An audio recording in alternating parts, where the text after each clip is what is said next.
Olá, boa noite. A agência de classificação de risco Fitch aumenta a nota de crédito do Brasil. Relatório revela que invasões a terras indígenas triplicaram no governo Bolsonaro. E você vai ver também. Padre Ayrton Freire e mais 3 pessoas são indiciadas por estupro em Pernambuco. Após ser preso, o religioso sofreu um AVC e está internado em estado grave. Em tempos de inteligência artificial, vale até comida feita com a ajuda da tecnologia. Campus Party começa em São Paulo com 4.000 acampados e competição de doces na impressora 3D. Na Semana Internacional de Vela de Ilhabela, uma invasão argentina. 12 barcos com velejadores hermanos chegaram para a competição.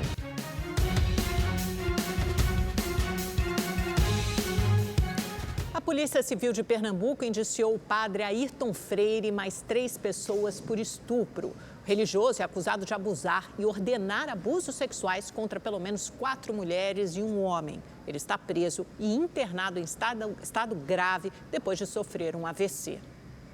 A polícia anunciou em uma coletiva de imprensa a conclusão de 2 inquéritos que investigavam o envolvimento do padre Ayrton Freire, da Fundação Terra, na prática de estupros de fiéis. Os crimes eram praticados na Fazenda Malhada, em Arco Verde, no sertão do estado. Até o momento, 4 pessoas foram indiciadas. A Polícia Civil, com base nos indícios e nas provas presentes nos inquéritos, entendeu que era necessário o indiciamento. Se convenceu de que ocorreu o fato. O caso veio à tona depois da denúncia de uma vítima no final de 2022. Através de um áudio enviado por um aplicativo de mensagem, o padre chama Silvia para ir até a casinha, lugar onde aconteciam os abusos na fazenda.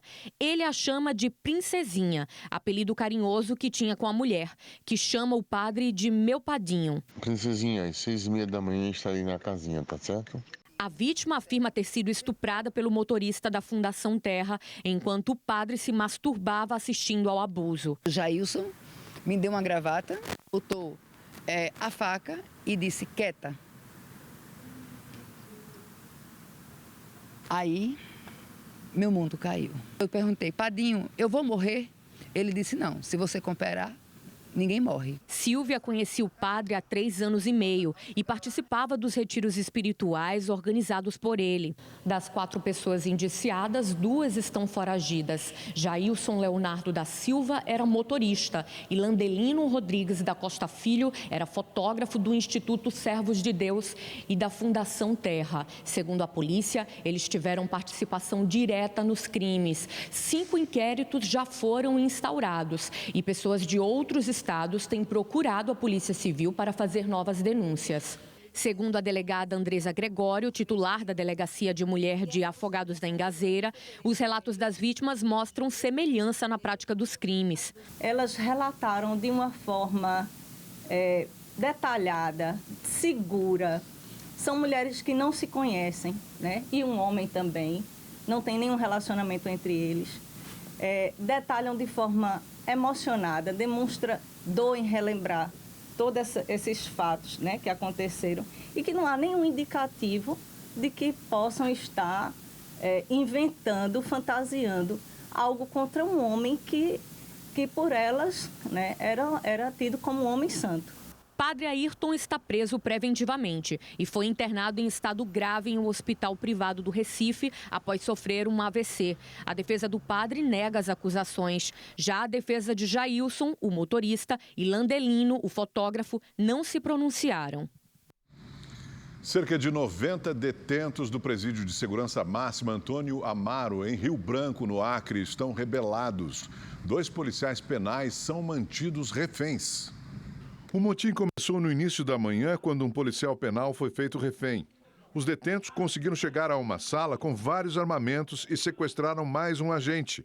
Com os presos estão 5 fuzis, 30 pistolas e pelo menos 200 munições. O governo estadual montou um gabinete institucional de crise para lidar com a situação. Como hoje era dia de visita, há vários familiares próximos ao presídio. O governador do Acre, Gladson Camelli, escreveu em uma rede social que ligou para o ministro da Justiça, Flávio Dino, e que recebeu a garantia de total apoio das forças de segurança do governo federal. Foi preso hoje em São Paulo o principal abastecedor do tráfico de entorpecentes da região da Cracolândia. O repórter David Diogo traz os detalhes. Oi, David, boa noite. A gente está vindo aí de uma esteira de prisões, né? Nos últimos dias foram 18 traficantes presos e agora esse abastecedor dessa região central de São Paulo.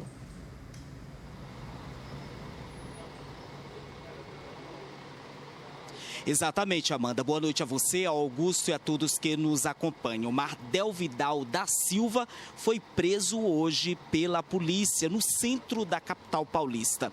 A polícia encontrou em 2 locais que servia para ele como base 1,5 kg de droga, além de um carro e também uma quantia em dinheiro. Esse carro ele usava aí para transportar um entorpecente, inclusive do litoral paulista. Há um mês a polícia estava atrás dele. Em coletiva à imprensa realizada agora há pouco aqui no Departamento de Homicídios e de Proteção à Pessoa, o DHPP, o secretário de Segurança Pública do Estado de São Paulo, Guilherme Derrite, afirmou que a prisão de Mardel é considerada mais importante, já que ele aí é considerado também o principal abastecedor de drogas da região da Cracolândia, na região de São Paulo. Mardel está preso temporariamente e ficará aí até que as investigações sejam concluídas. Augusto. Obrigado, David.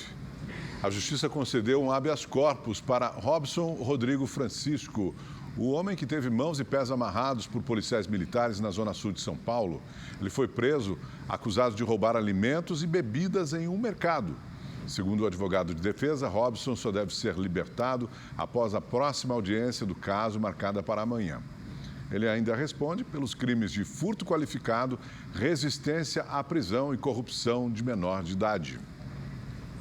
E olha, é preciso ficar muito atento, porque alguns motoristas por aplicativo utilizam um código que as plataformas disponibilizam para aplicar golpes em passageiros. Logo depois de solicitar uma corrida, o Lucas recebeu uma mensagem do motorista.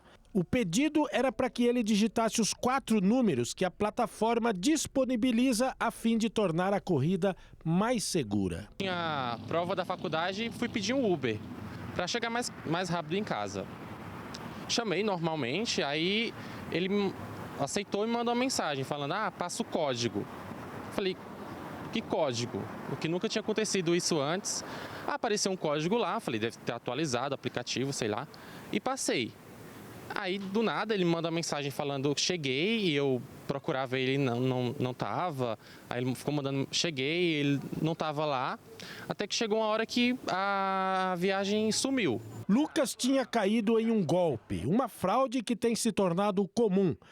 Isso faz com que a corrida fique bem mais cara que o valor apontado quando o carro é solicitado, já que o motorista fraudador não aparece no local combinado e realiza uma corrida mais longa que a contratada. Com o aumento do número de reclamações, a própria empresa que faz a gestão do transporte por aplicativo passou a orientar os usuários a só digitar o código depois de embarcar no veículo. Para o advogado Luiz Felipe Ferreira, não basta a devolução do dinheiro por parte das plataformas, uma vez que as perdas não se resumem ao valor financeiro. Então, às vezes, ela estava esperando um trabalho, às vezes ela estava esperando por um médico, teve um sofrimento.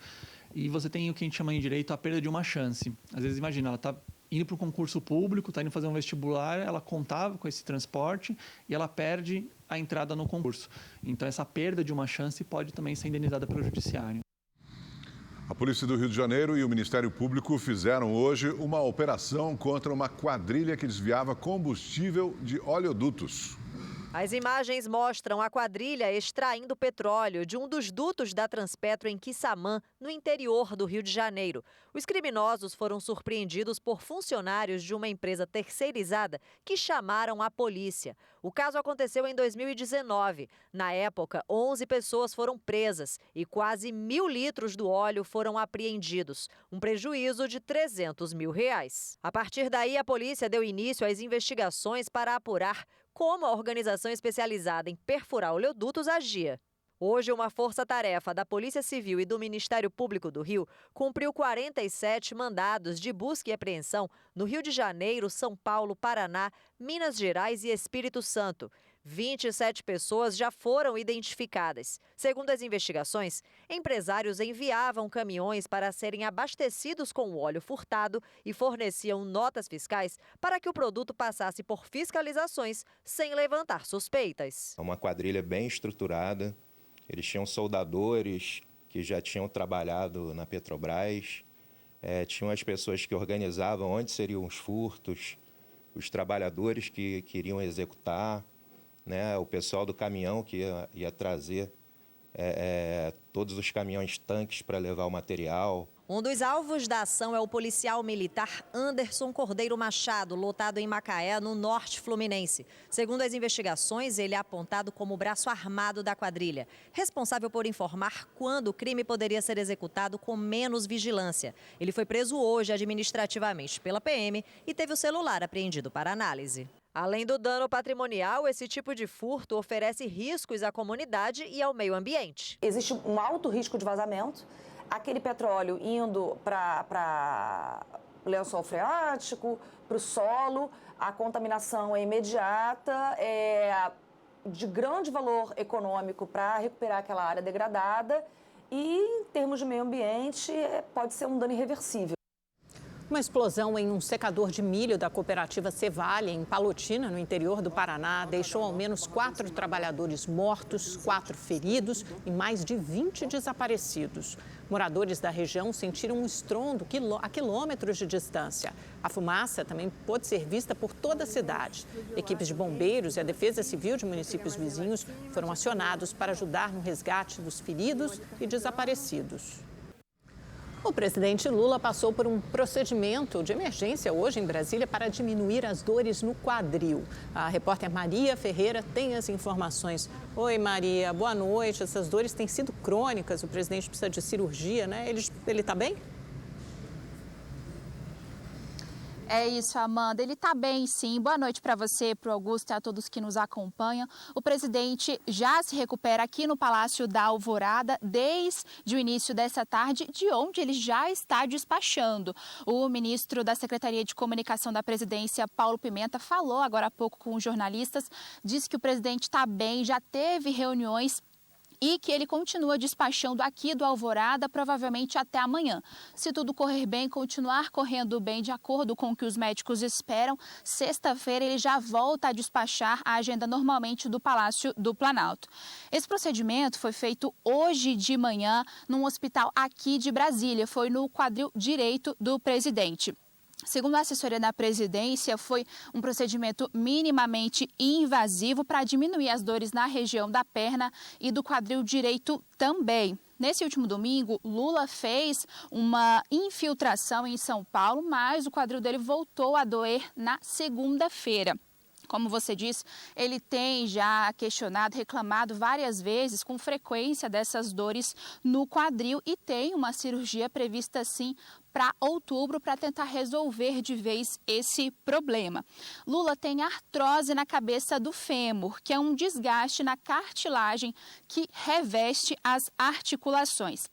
A ideia, então, é que essa cirurgia seja marcada para outubro de uma forma que não atrapalhe os compromissos que Lula já tem marcados, como, por exemplo, a cúpula da Amazônia, que está marcada para agosto, e também a Conferência do Clima das Nações Unidas, a COP28, que está marcada para novembro.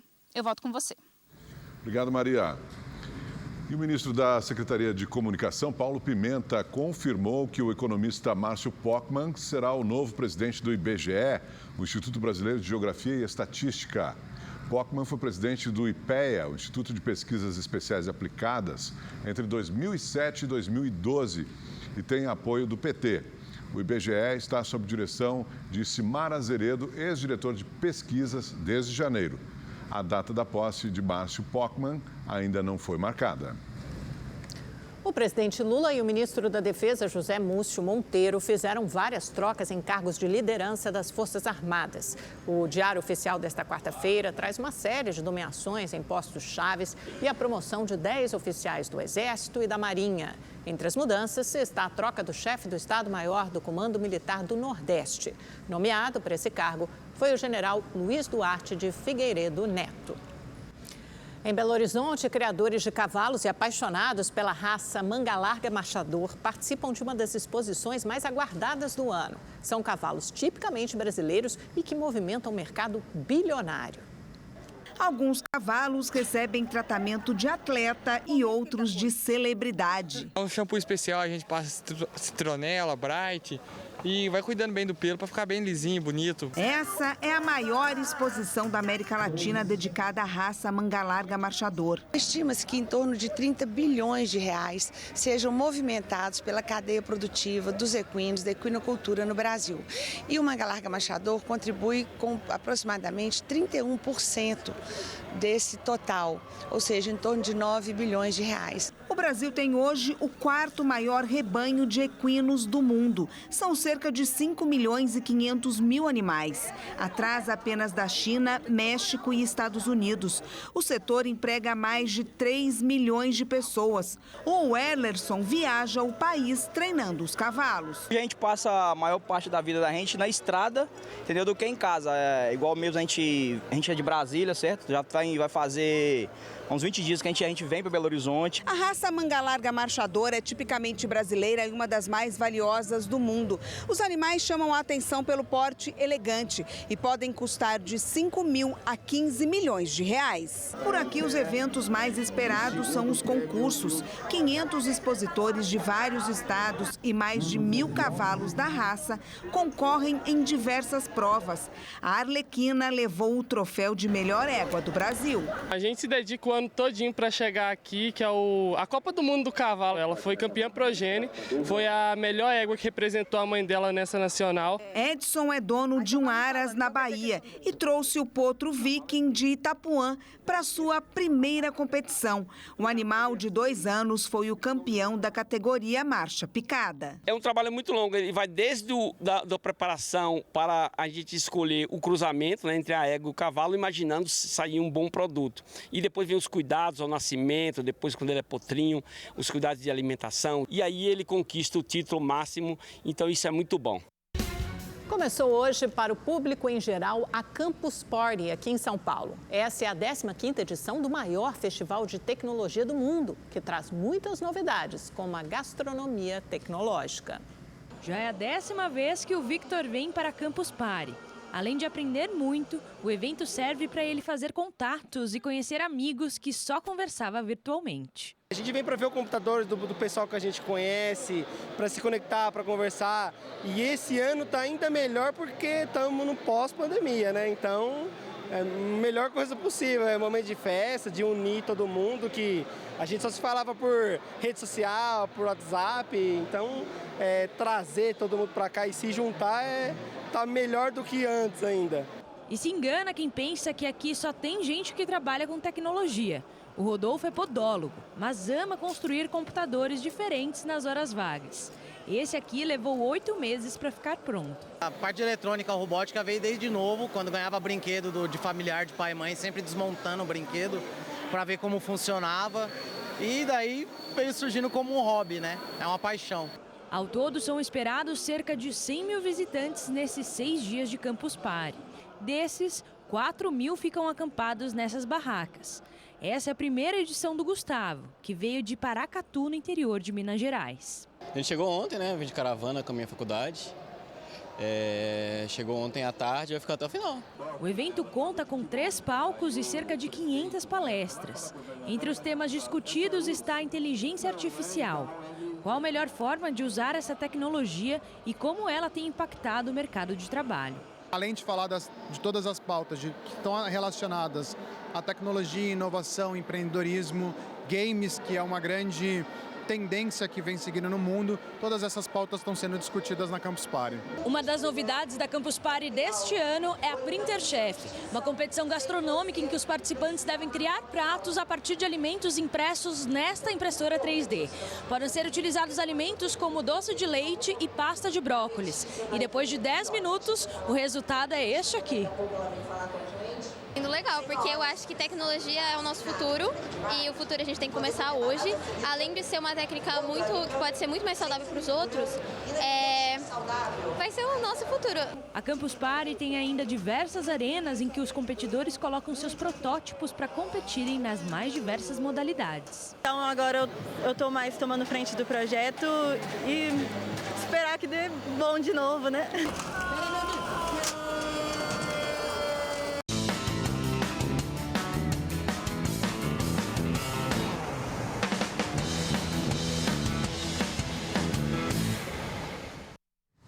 Hora de falar da Semana Internacional de Vela de Ilhabela. Por isso, vamos até o litoral norte paulista conversar com a Gabriela de França. Gabi, boa noite. Fiquei sabendo que tem recorde de embarcações argentinas por aí. Sabe o que é? Os hermanos não querem nem saber do frio de Bariloche. Eles querem o calor em pleno inverno do Brasil, não é isso, Gabi?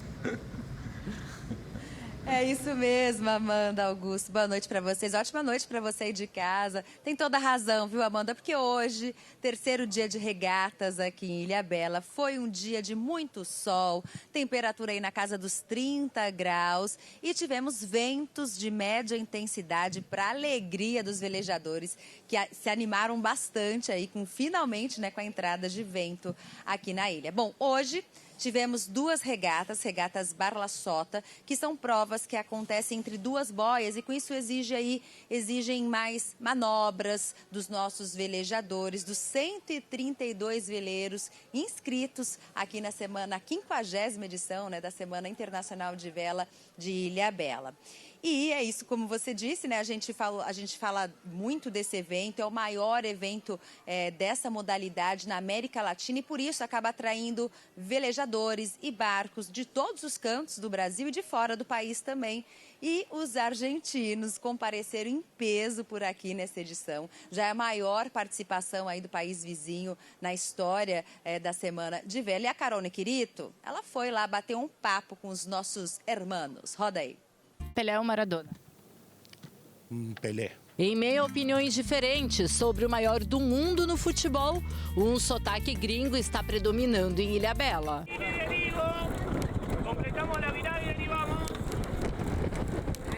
Que a Semana Internacional de Vela de Ilhabela atrai velejadores do mundo inteiro e isso não é novidade. Mas essa é a primeira vez que um número tão grande de embarcações argentinas participa do evento.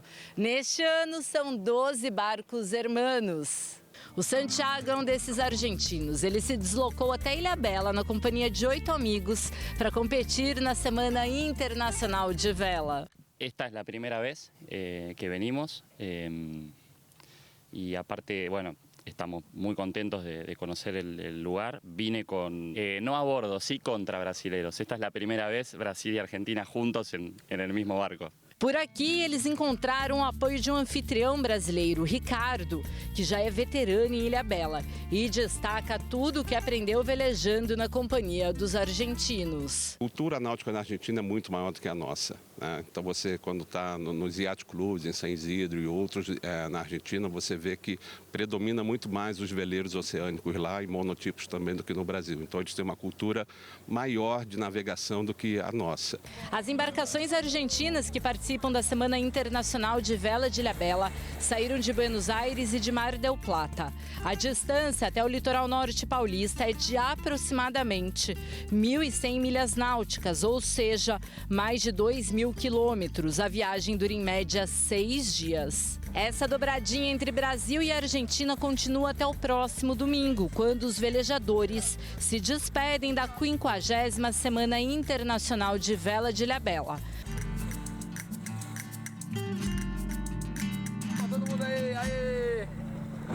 O Banco Central americano, o Fed, elevou a taxa de juros em 0,25 ponto percentual. Com esse aumento, as taxas vão para o intervalo de 5,25% a 5,5% ao ano. Essa é a 11ª vez em um período de 1 ano e meio que ocorre um aumento dos juros. A última vez em que a taxa chegou a esse patamar foi em janeiro de 2001. E a agência de classificação de risco Fitch elevou a nota de crédito do Brasil. Em 2015, o Brasil perdeu o chamado grau de investimento, considerado o selo internacional de bom pagador. Há um mês, a Standard & Poor's foi a primeira agência a elevar a perspectiva de crédito brasileira para positiva. Em outras palavras, começamos de novo a subir nessa escala. Na prática, as agências de risco, como a Fitch, calculam a credibilidade e o risco de calote que os países podem dar em empréstimos com organismos internacionais ou investimentos estrangeiros, com base em critérios como juros, dívida e capacidade fiscal. A classificação é dividida em 4 grupos: risco de inadimplência, grau especulativo, grau de investimento com qualidade média e grau de investimento com alta qualidade e baixo risco. Para mudar de grupo, os países recebem notas. Em 2018, o Brasil foi classificado como BB-. Agora recebeu a classificação BB, ou seja, ainda está no grau especulativo, mas subiu um patamar. Segundo a agência, o avanço é consequência de medidas estruturantes, como a reforma da Previdência e a independência do Banco Central, medidas adotadas no governo passado, e a recente aprovação do arcabouço fiscal e da reforma tributária. A Fitch afirma que as novas regras devem aumentar a confiança no sistema fiscal brasileiro, confiança que é fundamental para que o país consiga o grau de investimento. Um país do tamanho do Brasil não tem sentido não ter grau de investimento. Nós temos um potencial de recursos naturais, de recursos humanos, reservas cambiais, tecnologia, parque industrial. Tem cabimento este país viver o que viveu nos últimos 10 anos. Pelas redes sociais, o presidente da Câmara dos Deputados, Arthur Lira, também comemorou o resultado e disse que as políticas econômicas do governo, apoiadas pelo Congresso Nacional, refletiram na mudança do patamar de investimento. Hoje, o governo federal anunciou mais medidas para aumentar o equilíbrio das contas públicas. A equipe econômica prepara um projeto para mudar a lei de responsabilidade fiscal e também o regime de recuperação fiscal, que é um conjunto de normas para que estados e municípios recebam ajuda da União. O objetivo é melhorar a oferta de crédito aos entes federados. A proposta prevê medidas para estimular as chamadas PPPs, parcerias público-privadas e concessões, além de ampliar o acesso de municípios menores a operações de crédito com aval da União. O governo federal também poderá usar os bancos públicos para garantir as prestações de estados e municípios nas parcerias com a iniciativa privada para execução de projetos. Nós hoje temos uma legislação que vai ser aperfeiçoada, pode alavancar muitos investimentos no Brasil, ou na forma de concessão, em que o investimento é 100% privado, ou na forma de PPPs, em que ele é híbrido. Então, eu quero salientar que é muito importante que, assim como os 3 poderes da República estão trabalhando juntos, municípios, estados e União trabalhem juntos em proveito do desenvolvimento nacional. Kennedy Alencar está conosco para comentar essas notícias, né, Kennedy? Foi um frenesi, todo mundo comemorando, o mercado, o dólar R$ 4,72, a Bolsa no maior nível em 2 anos, Haddad, Lira, é uma conjunção positiva? Olá, Amanda, boa noite para você. Boa noite, Kennedy. Boa noite, Augusto. Boa noite a quem está nos assistindo. Amanda, é super positiva, tem uma inversão da tendência, o que importa aí é a tendência. A Standard & Poor's há um mês mudou, né? O viés passa a ser positivo e agora também você volta a subir. Isso é fundamental para o país e para as empresas. Efeito imediato, eleva a pressão sobre o Banco Central para reduzir a taxa de juros em 0,5 ponto percentual na semana que vem. O Comitê de Política Econômica, que é o órgão do Banco Central que se reúne a cada 45 dias para fixar a taxa básica de juros, a Selic, vai se reunir na próxima terça e quarta-feira. Taxa básica de hoje está em 13,75% ao ano. É muito alta. A inflação está caindo. A inflação deve terminar o ano, fechar 2003, em menos de 5%, dentro da meta. E a inflação prevista para os próximos 12 meses está um pouquinho acima de 4%. Ou seja, na prática, você tem um juro real ali de 9,75%, 9,5%, até 10%. É muito alta essa taxa, ela inviabiliza a atividade econômica, né? O Lula tem batido muito nessa tecla. Então, o primeiro efeito dessa notícia da FIT é esse, é pressionar o Banco Central a ter uma atitude mais agressiva para reduzir a taxa. O mercado já entende que haverá uma redução na semana que vem, aposta em 0,25, já tem gente apostando em meio ponto percentual. E o Haddad acha que até o fim do governo, em 2026, vai recuperar o grau de investimento, que é o selo definitivo de bom pagador. Mostra que o país e as empresas têm uma condição de honrar os seus compromissos. Isso é importante para atrair mais investimentos. A Amanda e o Augusto sabem disso. Há fundos estrangeiros que só podem investir num país se aquele país tiver grau de investimento. Então, mais dinheiro entra na economia brasileira e a gente vê esse efeito aí. O real se valoriza, o que nesse momento é uma coisa boa, porque ajuda a controlar a inflação. Se valorizar demais, pode virar um problema para os exportadores, mas a conjuntura atual ela é muito favorável, está sinalizando uma melhora para a economia e o Banco Central precisa ajudar, reduzindo os juros. E a nota aumenta porque o Brasil está fazendo o dever de casa, né, Kennedy? Está fazendo o dever de casa. E aí a gente pode falar do aspecto político. Que é super importante também. Todo mundo quer ser sócio de um governo que está dando certo. Exatamente. O Haddad se fortalece mais como ministro, ele já é o ministro mais forte do governo. É bom ter um ministro da Fazenda forte. O ministro da Fazenda fraco, ele transmite uma imagem ruim para os investidores internacionais. Se ele se fortalece, é importante. O presidente da Câmara, Arthur Lira, a César o que é de César. O Lira tem ajudado a aprovar pautas econômicas importantes para a economia. Ele acredita nisso, quer entregar para o mercado? Quer. Mas também ele reforça a blindagem dele contra denúncias e desgastes que ele sofreu. Aquela questão do kit de robóticas em Alagoas e denúncias de violência doméstica da ex-mulher. Ele nega, mas ela faz essas acusações. Isso reforça o Lira perante o mercado e também perante os colegas dele. E, claro, ajuda a popularidade do governo. Um governo mais forte, ele tem melhores condições para negociar com o Congresso Nacional. E o Lula pode tomar decisões que contrariam, inclusive, seus aliados, como ele fez hoje, né, Amanda? Pois é, que é o Márcio Pochmann, né, para comandar o IBGE, uma derrota tanto para o Haddad como para Simone Tebet. Fala um pouco sobre isso, Kennedy. Sim, o Lula resolveu bancar o Márcio Pochmann porque ele é da Unicamp, ele é ligado ao PT, eles entendem que no IBGE não é um lugar onde se vai fazer política macroeconômica. Houve uma tentativa de dinamitar o Márcio Pochmann, o Lula pegou, bancou, contrariou o Haddad e a Simone Tebet. Mas é uma coisa menor, está decidido. É isso por hoje. Tá ótimo. Muito obrigada, Kennedy. Obrigado pela sua participação aqui hoje, Kennedy. Sempre um prazer ter você aqui com a gente. Bom estar com vocês aqui. Boa noite. Boa noite.